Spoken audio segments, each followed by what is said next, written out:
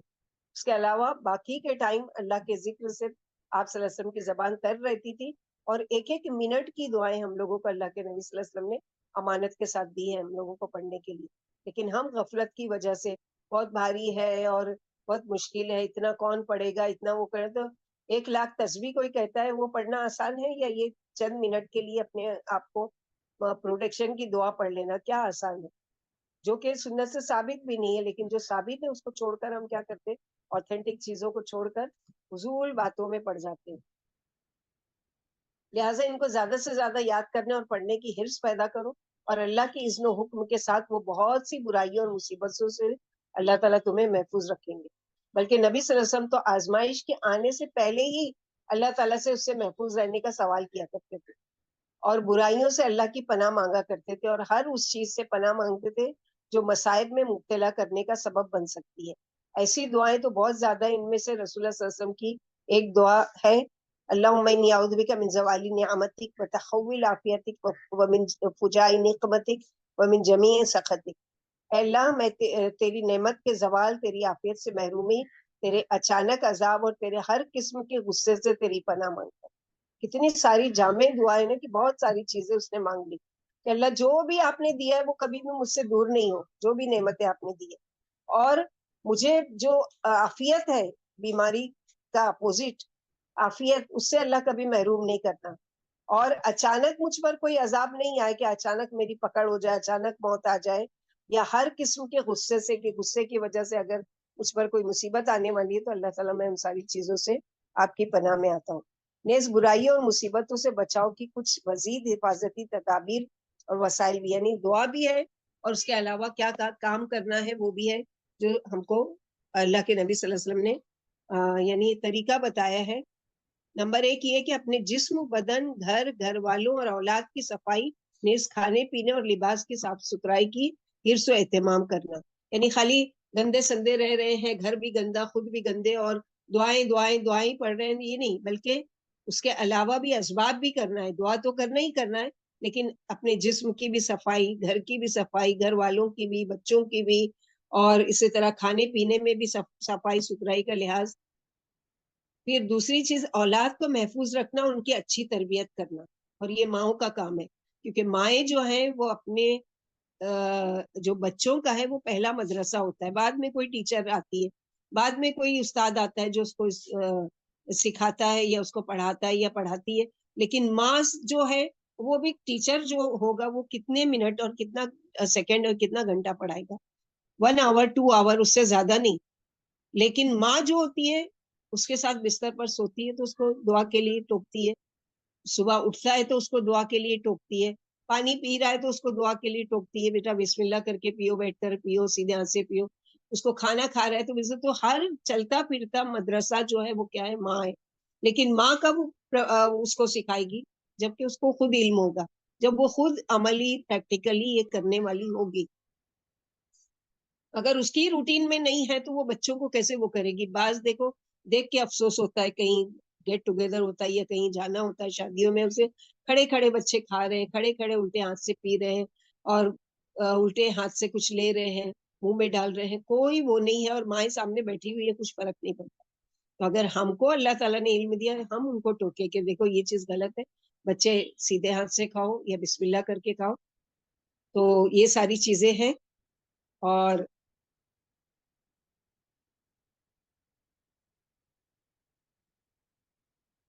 تیسری چیز کیا ہے کہ بیوی بچوں کی طرف سے توجہ کرتے ہوئے اور ان کی رعایت رکھتے ہوئے خیر خواہی کے جذبے کے ساتھ ان کی نگرانی کرنا. یعنی شوہر اگر علم والا ہے، دیندار ہے، تو اس کا کیا ہے کہ وہ اس چیز کی رعایت رکھے تو خود بھی کیسے بچا جائے برائیوں سے، بیماریوں سے، آفتوں سے، اور دوسروں کو بھی اس سے، اپنے بیوی بچوں کو بھی اس سے آگاہ کرے.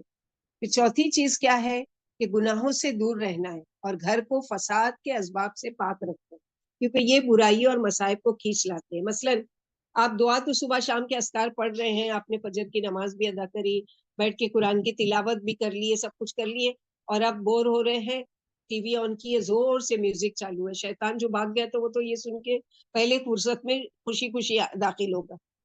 تو یہ ساری چیزوں کو بھی پھر اس طرح بدزبانی، غیبت، چغل خوری، برائی، یہ سارے گناہوں سے بھی بچنا ہے. خالی دعائیں ایسے ہی فائدہ نہیں دے گی، بلکہ ان ساری چیزوں سے بچیں. تو بچاؤ کے اسباب اختیار کرو اور ہر اس چیز سے بچو اور دور رہو جو برائی کو کھینچ لاتی ہے یا مصیبت کا سبب بنتی ہے یا عداوت و دشمنی کو بھڑکاتی ہے. بس اگر اعتدال کے ساتھ مبالغہ آمیزی سے بچتے ہوئے ان حفاظتی تدابیر کے بعد بھی کوئی آفت و مصیبت آن پڑے تو تم کو قصوروار ٹھہرا کر ملامت نہیں کی جائے گی، یا تمہیں ضمیر کی ملامت، یعنی تم نے پروٹیکشن کی ساری چیزیں کر لی، اب اس کے باوجود بھی اگر کوئی مصیبت تکلیف آتی ہے تو اس بات پر ایمان لاؤ، جیسا کہ پہلے بھی بیان ہو چکا ہے کہ بلا شبہ ہر چیز اللہ کے فیصلے اور تقدیر کے ساتھ ہی وقوع پذیر ہے. یعنی اللہ تعالیٰ نے تقدیر میں لکھا ہے، اب آپ نے یہ پڑھ لیا، سب کچھ کر لیا، لیکن اس کو آنا تھا وہ آ گئی، یا تقدیر میں لکھا تھا آپ نے پڑھنا ہی بھول گئے، جیسے کہ یہ صحابی کے بارے میں ابھی ہم لوگوں نے پڑھا. تو یہ ساری چیزیں، لیکن اس کا مطلب یہ نہیں کہ اچھا پھر تقدیر میں لکھا ہے تو پڑھنے کی کیا ضرورت ہے، نہیں پڑھیں گے. ہو سکتا ہے کہ اللہ تعالیٰ نے یہ تقدیر میں لکھا ہو کہ پڑھیں گے تو ہم اس کو اس چیز سے بچا لیں گے. 17ویں چیز ہے آگاہ رہو، یقیناً آزمائشوں سے گزر کر ہی فتح و نصرت حاصل ہوتی ہے. یعنی پہلے کیا کریں گے؟ اللہ تعالیٰ تم کو آزمائیں گے، اور پھر جب آزمائش سے تم نکلو گے تو پھر تم کو ایسی ایسی نعمتوں سے نوازیں گے انسان سوچ بھی نہیں سکتا. جیسے کہ اللہ سبحانہ وتعالیٰ سورہ یوسف آیت نمبر 110 میں فرماتے ہیں، حتی اذا استیأس الرسل وظنوا انهم قد كذبوا جاءهم نصرنا فنجي من نشاء ولا يرد بأسنا عن القوم المجرمين. یہاں تک کہ جب رسول بالکل نا امید ہو گئے اور انہوں نے گمان کیا کہ بے شک ان سے یقیناً جھوٹ کہا گیا تھا، ان کے پاس ہماری مدد آ گئی، پھر جسے ہم چاہتے تھے وہ بچا لیا گیا اور ہمارا عذاب مجرم لوگوں سے ہٹایا نہیں جاتا. داعیان حق کے لیے جان لینا ضروری ہے، نہایت ضروری ہے کہ بلا شبہ آزمائشوں، سختیوں اور مصیبتوں سے گزر کر ہی اللہ کی نصرت و تائید اور کامیابی حاصل ہوتی ہے. اللہ کی مدد آسانی سے نہیں آتی، اور اگر ایسے آ جائے تو وہ پختہ نہیں ہوتی. مومن اور مجاہد علماء اور داعیان جنہوں نے اپنے دعوی ایمان کو سچ ثابت کیا اور جو اس بات کے مستحق ہوئے کہ اللہ تعالیٰ ان کو اسلام کے ذریعے انسانوں کی قیادت و سیادت کی امانت سونپے، ان کی زندگی جن مراحل سے گزرتی ہے وہ کچھ یوں ہے کہ پہلے ان کو آزمائشوں میں مبتلا کیا جاتا ہے، وہ اس پر صبر کرتے ہیں تو پھر وہ مذکورہ مشن میں کامیاب ہوتے ہیں. جیسے کہ ایک بچہ ہے اسکول میں ایڈمیشن لیتا ہے، اب سارا سال اس کو صبر کرنا پڑتا ہے، آنے جانے کی تکلیف ہے، اسکول میں ماں کو چھوڑ کے، باپ کو چھوڑ کے، بھائی بہنوں کو چھوڑ کے بیٹھنے کی تکلیف ہے، پڑھائی میں اس کا ذہن نہیں لگ رہا ہے، اس کو دماغ لگانے کی تکلیف ہے. یہ سارے صبر سے گزرنے کے بعد پھر اس کا امتحان ہوتا ہے اور پھر اس کا رزلٹ ہوتا ہے کہ وہ پاس ہوتا ہے یا